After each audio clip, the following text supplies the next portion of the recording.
How would you like to use your brain to help you achieve your goals instead of getting in the way? Well, today I have 5 tips or strategies that can help you feel happier, healthier, more satisfied, more productive, all the things. Sound good? Let's do this. Hi everybody and welcome to Range Diva. For the last month or so, I've been taking this online class. It's called Brain-Based Strategies for a Better You, and it's taught by a professor from the College of William and Mary. His name is Peter Fishton, and I take it through a company called The Great Courses. Seemed like a pretty good way to pass the time since it's been raining cats and dogs here in LA for like a month. So including there's another storm coming in tomorrow. But I digress. This class gives you some really practical, easy tips and strategies that you can use if there are things that you'd like to change, if you're feeling stuck, or if you're just tired of your behavior controlling you and you want to get control over it. So that's what we're going to talk about today. I'm halfway through the class, and I made a quick list of 5 really easy, simple tips that you can implement. And so that's what I wanted to share with you. Now, we're not going to get into the basics of brain anatomy in this video, although it is fascinating. This is just going to be in the topic of healthy living. And I want to keep it quick, easy, and to the point. So let's get started. Tip number 1, when you set a challenging goal for yourself, don't tell anyone, or at least tell as few people as possible, because the fewer people you tell, the greater your chance of accomplishing the goal.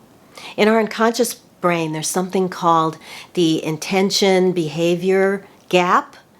That is, once you decide to do something, there is usually a time gap between actually physically setting out to accomplish the task. The telling someone your goals widens this gap. It can lead to procrastination because it creates pressure to achieve the goal, and too much pressure causes procrastination.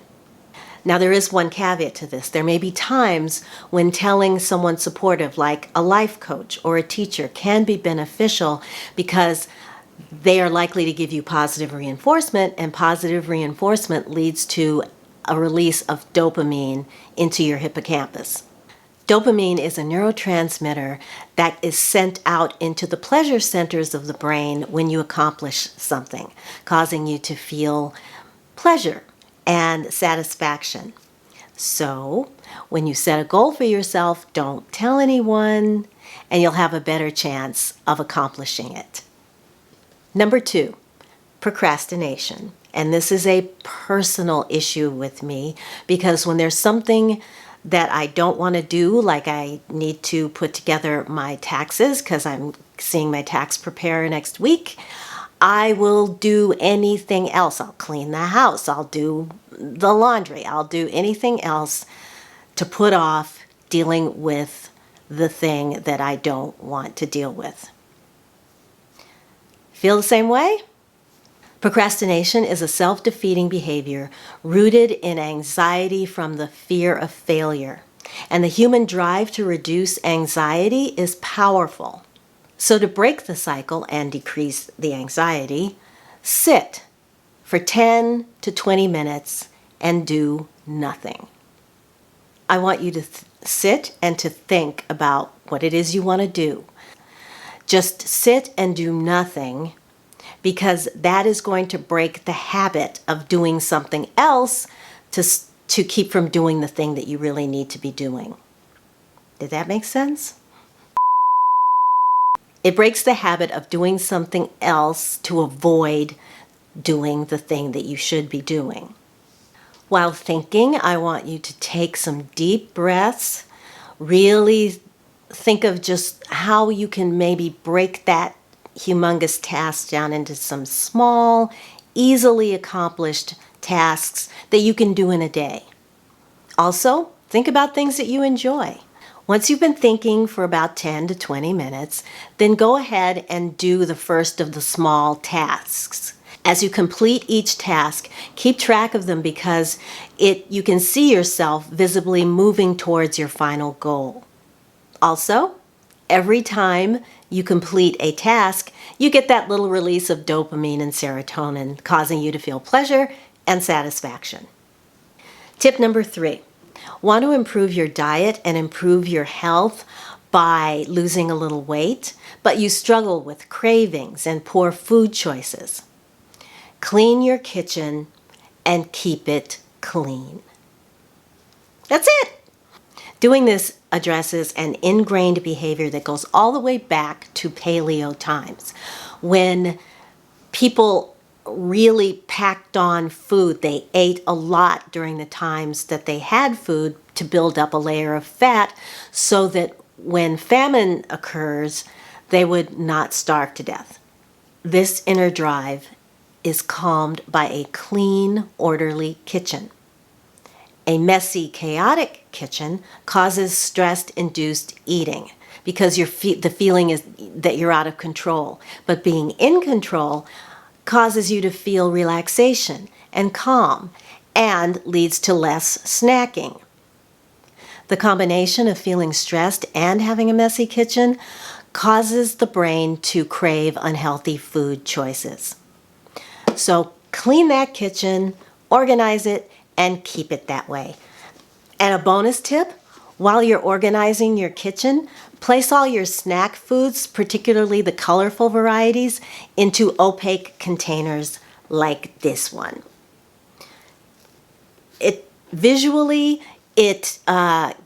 Especially like if it's like M&Ms or Fruit Loops or something, bright packaging. By tamping that down visually, it makes it less attractive. So get out your old Tupperware like this and fill it with your snack foods. This next tip addresses the aging brain, and there's a lot of good news here, so stay with me for this. And that tip is going to be at the beginning of every month. Open your calendar and think of something new that you'd like to do that you've never done before.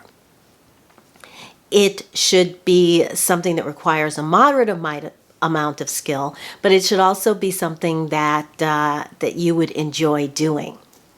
At the beginning of the month, you're going to write it down on the first day, and then make sure to do it before the end of the month. And once you've done it, write "done!"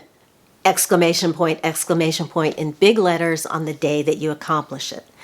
Then the next month, do the same thing with a different task, with a different activity. You don't have to do these things well, but they should be somewhat mentally and or physically challenging. And bonus is if they also make you laugh while you're learning, because they should be something that you really, really enjoy. Whether it's trying a new sport, or maybe going to a dance club, or going to a poetry reading, or a concert, or taking a class, learning a new skill like sewing or knitting, anything as long as you enjoy it. And now I'm going to tell you why this works to keep your brain younger longer. So although our brain does shrink as we get older, the parts of the brain that are affected control things like memory, attention, and some cognitive functions. However, complex behaviors actually improve as we age. So things like writing, problem solving, inventing, creating something, these behaviors improve. Now our speed declines, so we may need more time to complete complex tasks. But our ability to learn and retain the knowledge doesn't appear to decline very much, if at all. Yay!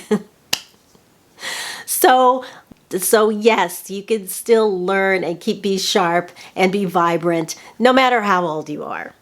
And just know that you have a little advantage over your grandkids when it comes to learning and retaining. Number 5, multitasking is a myth. Replace multitasking with single tasking. And here's why. The brain can only actually do one thing at a time. So if you're doing two things at once, the brain is actually switching back and forth between the two. And this act of switching causes the brain to use a lot of its resources, and it negatively affects your performance. Everyone knows these studies that were done by the NTSB regarding cell phone usage while driving. If you're talking on your cell phone, your decisions, your driving decisions, are going to be delayed while you are concentrating on the details of that call. Because you're making decisions related to the call, you cannot at the same time make decisions about your driving. And the driving decisions are somewhat impaired. And by the way, the accident rate related to cell phone usage while driving is the same whether you're using handheld or not, or hands-free. According to the NTSB, the same distraction occurs even when you're talking to someone else in the car. Although this does not happen when you're passively listening, like to music on the radio or an audiobook or something. Back to multitasking. If you're constantly multitasking, the demands on the brain are going to leave you more tired at the end of the day and result in a lower quality work product. Also, you're more easily distracted, especially by irrelevant stimuli. And it's harder for chronic multitaskers to focus on just one thing. But if you practice single tasking without distractions, you'll get a lot more done, and it will be at a much higher quality. You're going to be more creative, smarter, and efficient. So just do one thing. So that's where I'm going to leave it for today. If you have any questions or any tips, put them in the comments below. And if you enjoyed this video and found it helpful, then please give it a thumbs up. Subscribe if you'd like to come back and see more from me. That would be wonderful. I'd love it. I'd love to have you. And don't forget to hit the notification bell so you don't miss a thing here at Range Diva. Healthy living and healthy aging is my passion, and I hope that I've given you a few ideas that will make your aging experience even better. So I'm going to wrap it up for now, and until I see you in my next video, I'm wishing you a wonderful day, a wonderful week. I want you to take good care of yourselves, and I will talk to you again very, very soon. Bye!